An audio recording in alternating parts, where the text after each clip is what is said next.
G'day, this is Oz ADV Rider with a quick update on what's going on in my part of the world and an update on the bike. As you can see, the bike's up and running. Yeah, they have finally eased some of our restrictions. On the news yesterday, the media kept calling it Freedom Day, but I wouldn't quite go that far.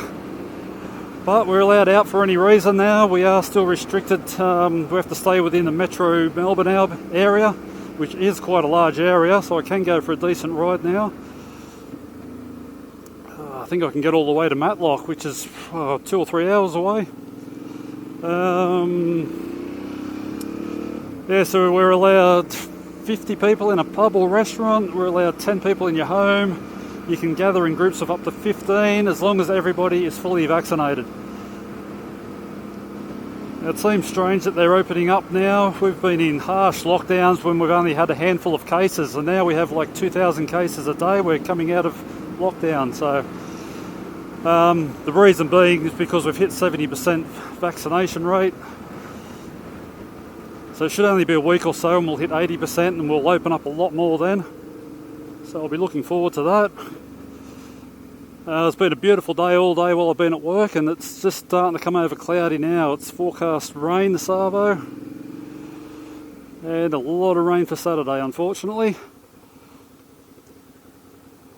So there we go, hopefully I can get a ride in though.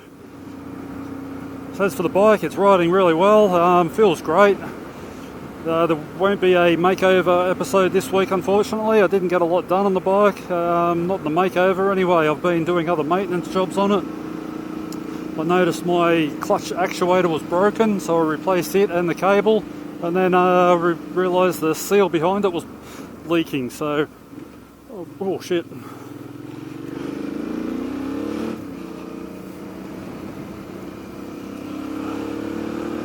So yeah, I had to buy a new seal and replace that, which was a bit of a bastard of a job. I replaced the push rod too. I figured there's no point putting an old push rod through a new seal. To do that, I had to remove the clutch actuator, remove the front sprocket, and then there was like a retaining plate, which was a real bitch to get to, or one bolt was a real bitch to get to anyway. So I had to take that off, pop the seal out, new one in, put it all back together. And don't think it's leaking now. Last time I checked it was alright anyway. So that might explain why I've been using more oil than I should. I'm just going to sneak in here, I reckon. Everyone's going so fucking slow. So I've been stuffing around with the bike a bit with the makeover, just looking at the rear end, seeing what to do. I've been pulling bits and pieces off and putting them back on, and measuring and looking and just stuffing around basically, trying to work out what I'm going to do. I think I'll just keep it basic and just move as much stuff off the bike as I can.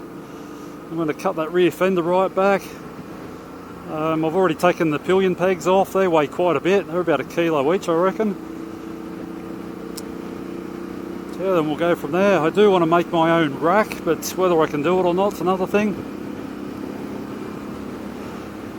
Oh, fucking hell. You're right, buddy. We might take the bypass today. See if I can squeeze through.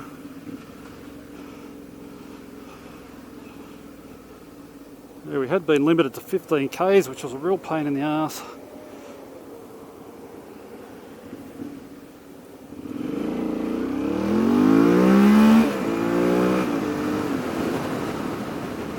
Anyway, I think I'll wrap it up here. There's not much else to talk about at the moment. Just keep your eyes out for a new video. Thanks a lot for all the great feedback I've got over my makeover series. It's been really great. People seem to be liking what I'm doing to the bike, so that's really good. My channel's grown heaps over the last month too. Yeah, I've got over 50 new subscribers in the last month, which was a record for me. So yeah, if you haven't already, please subscribe. I'm getting very close to 600. So keep your eyes out for the next video in my makeover series, where we might start trimming some weight off the rear end. What are you fucking doing? You coming over? Come on then.